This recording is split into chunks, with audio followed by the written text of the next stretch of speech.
Welcome to BFCN Shorts. Our guest is Duncan Spalding, who will be enlightening us regarding football and life in Costa Rica.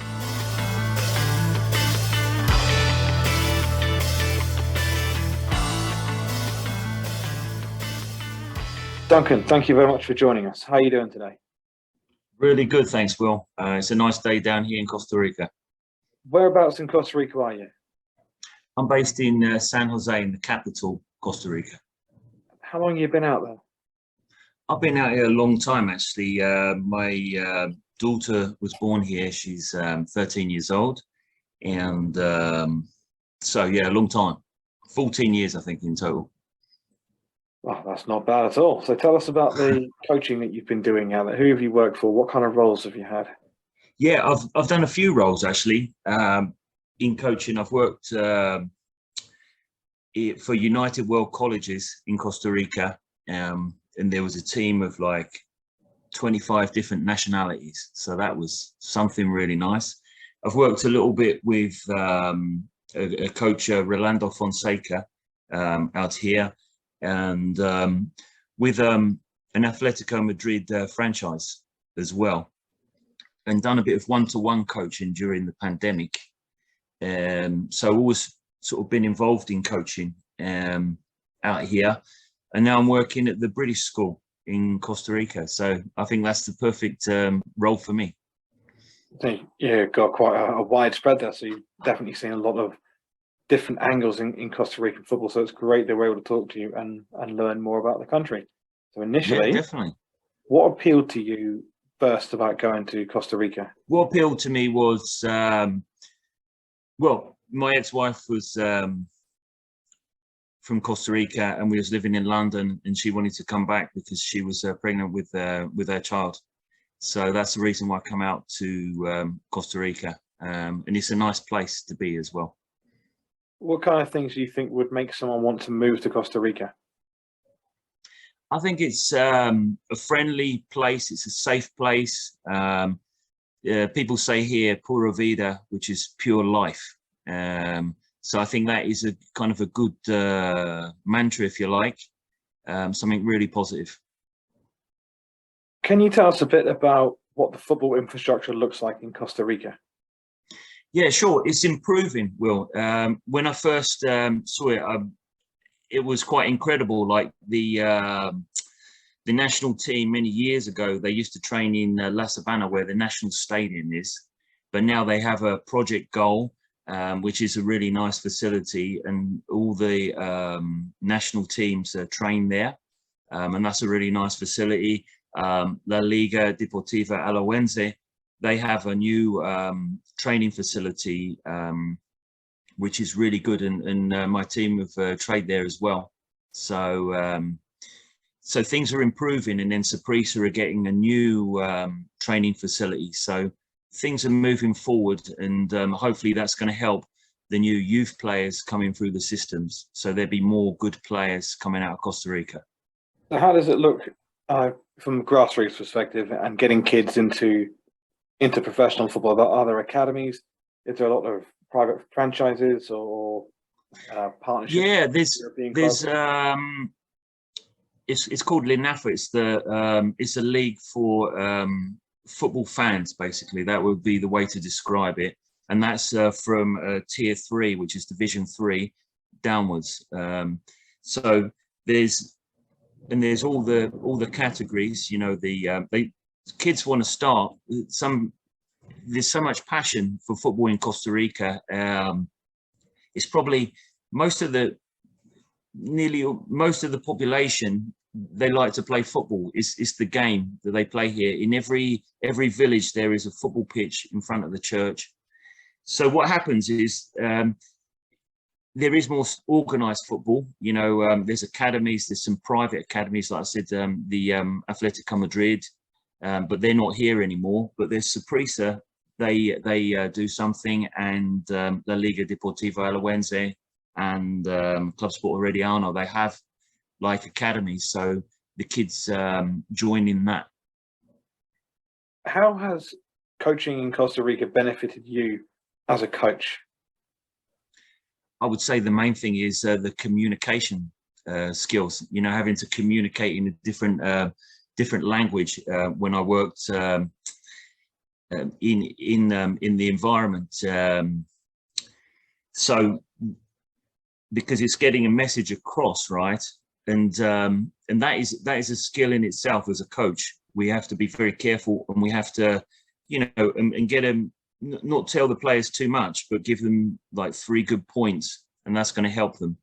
So, but now I'm at the British school and I can speak in English, and the kids benefit from that. So it's a lot easier for me. But working in the other environments, yeah, it was quite a challenge. Just for people that might not be aware, then, in lots of countries around the world, there are British, American, French, or even Australian schools which teach the local kids the curriculum from another country. And we found quite a lot of those kind of schools in Mexico City. So is it a similar kind of arrangement? So mainly these are private schools that would be teaching a British curriculum. That's right, yeah. Well, I'm at the British School of Costa Rica. They teach the international GCSE. So yeah, so it's in, there's various like international private schools where the majority of the language is in English, which is really good. And my daughter's at school, and she has English, Spanish, German, and Portuguese. So she has a mix. So yeah, it's a big thing to speak in different languages. Oh, it's absolutely huge. Something that we definitely don't do enough of in England. Yeah, exactly. I think I learned my Spanish by being here. I was in Italy for 3 years, so I learned a bit of Italian, and then I learned my Spanish here, and it's always been tough. But I wish I would have learned better when I was at school, French and the German, and taken that more seriously. Actually, that would have helped me later on in life. Oh, 100%, and it would have given a much better foundation to build upon before going abroad to a place where English is not the first language. So something that we said a lot, we recommend to coaches, try and get some of the basics nailed on, so that if ever you do end up somewhere, you're not starting from scratch. Yeah, that's right. Yeah, and what's nice is with the football, like I said, the communication skills. If we can communicate in a way, get the message across. I've had to like adjust, say, my coaching style. You have to be quite diplomatic, but I think that's in general anyway. You know, that the old school type of coaching doesn't exist even now in the Premier League. So I think we're always improving, always evolving. Speaking away from football now, how has being in Costa Rica for so long benefited you as a person? I think it's made me more relaxed as a person. People are a lot more relaxed here, and like I said, the pure life, the pura vida, that actually helps. And I think appreciating what you have in life is really important, and not so much the material things, just to be able to help. I think that's my mission, to coach the kids, so and be with my children as well. So I think that's been nice, and I've improved a lot on that. What do you think are some of the best things about living and working over there? The best things, I think the weather, really. Every day it's very sunny in the morning. I've had to put the blind across because it's really sunny, so that's nice to start off the day like that. And yeah, I think it's a more relaxed way of life in general. What have been some of the challenges about living in Costa Rica? Oh, there's a lot of challenges. Obviously, with the language, it's a different world. When I first came here, I struggled with it. I couldn't. It's completely different from what I'm used to in England, because I'm from near Brighton. So it was a big challenge, and then the language and trying to understand the people, trying to communicate with the people. In England, we're very direct with our communication. We're nice, but we're kind of direct. And here, really sort of, I've become a better listener, listening to people, taking on what they're saying and communicating better. But it takes time. So apart from the communication skills, what may have taken some adjusting to about life in this new country? Yeah, I think things are very, very slow. I know things are improving. It's like to get my residency here and you know doing processes. People seem to they say para mañana for tomorrow. So people have a different sort of attitude. In England, we want to get things done a bit more quicker. So I've had to adapt to how the people are here, really. Mm. Which is not easy. No, I very much know that feeling when you ask someone something and you know just by the look on their face, it's going to take a few days or a few weeks, and it's not because of any reason other than I actually can't be asked, and to have to factor that into work and to planning is quite difficult. Yeah, no, definitely. There's always those challenges, but I think I'm in the best environment now in the British school. I can speak in English and plan everything, and I think I'm in a good environment. But working, say, in a Tico environment, some of it they respect me because I'm a British coach, but there's kind of they expect more from me probably than what the locals. But that's good. I've taken my licenses here. I've got my B license now. I'm going to do the A next year because the tutors are actually with the team for the World Cup. So it's going to be next year. I'll do my A license, so I could coach in the Costa Rican Premier League maybe in the future. I don't know. Oh, fingers crossed we see you on in the CONCACAF Champions League one day, knocking out an MLS team in the quarterfinal. That would be really nice, and you'd be welcome to come along and watch. Oh, I'd love to. It's far better weather than over here. Now, initially, then, Yeah. before going, what were maybe some misconceptions that you may have had, or that other people asking you questions may have had about Costa Rica? Yeah, I thought Costa Rica was an island. I had to get educated. When I met my ex-wife, I had to get educated. I'd heard of Paulo Wanchope, and didn't really know much about it. I think I remember Costa Rica played in the World Cup in Italia 90. I didn't really know much about it, to be honest. I thought it was an island, but it's in Central America. So those were that's kind of silly, but those were kind of some of the things that I didn't really know to start off with, and didn't really know what the people were like. And to come here was an experience. Oh, good. Tell us about the standard. Sorry, tell us about the standard of living over there, please. Yeah, the standard of living, the cost of living is quite high, to be honest. But I think it is everywhere now, you know, because we're in an economic crisis. But there are some sort of good things. You know, you can live well. You know, live in a humble way. You know, and watch your expenses, and it's not so bad. But would you say it's safe, healthy, fun? Yes, I would say it's safe. Definitely, yeah. No, I've never had any problems. It's a peaceful place. Costa Rica doesn't have an army. I don't know if you know. So that's good. Yeah, it's a good place. I would I recommend it. Yeah, I've been here so long, so it must be okay. What kind of things do you do for fun? For fun, well, I've got a son and a daughter, so I love spending time with them at the weekends. And obviously on the football side of things, I'm a scout as well. I do video scouting. I watch a lot of games. It's for a team in the Luxembourg League, US Mondov, and that has really helped me to be involved in football all the time.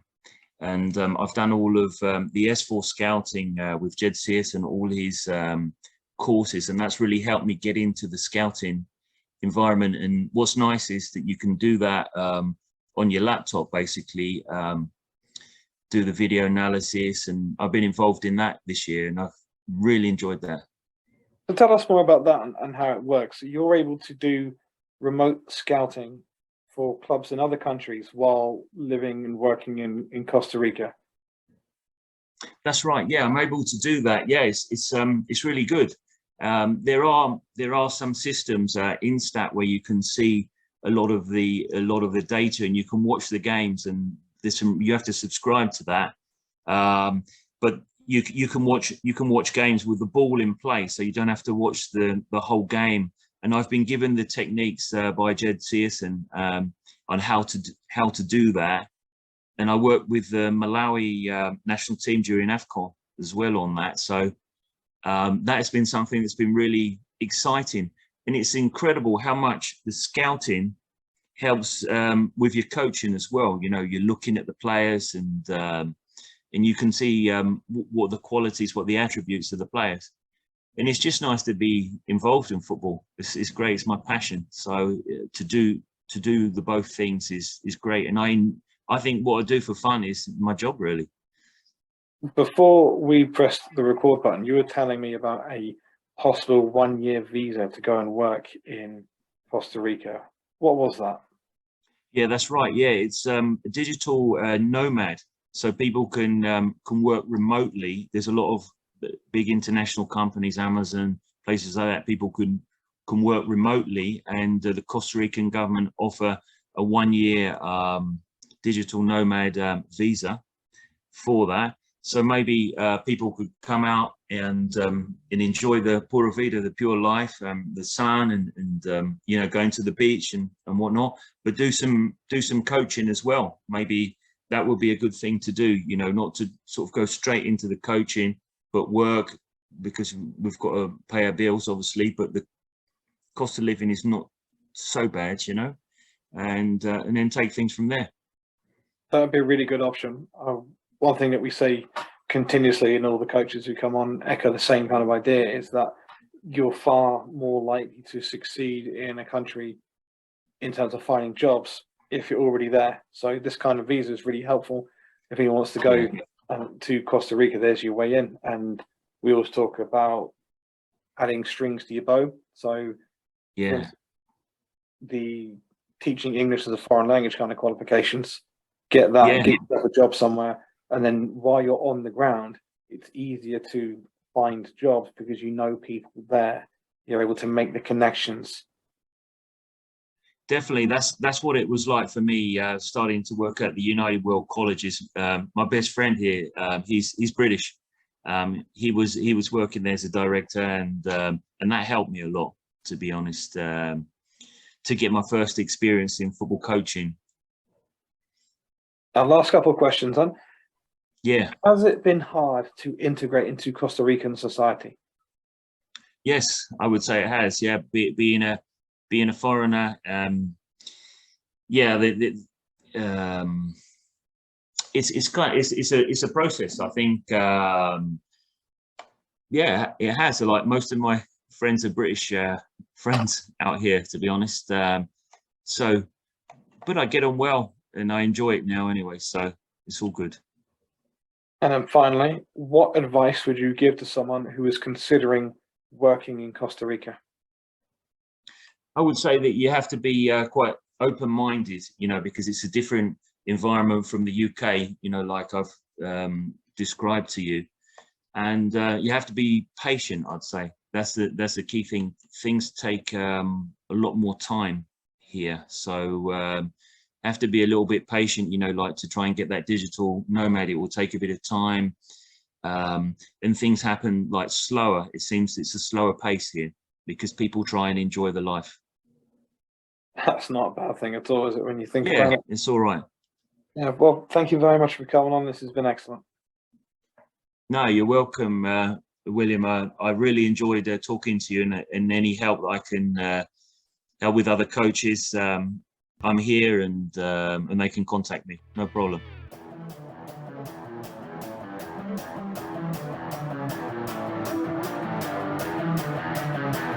Thank you for listening.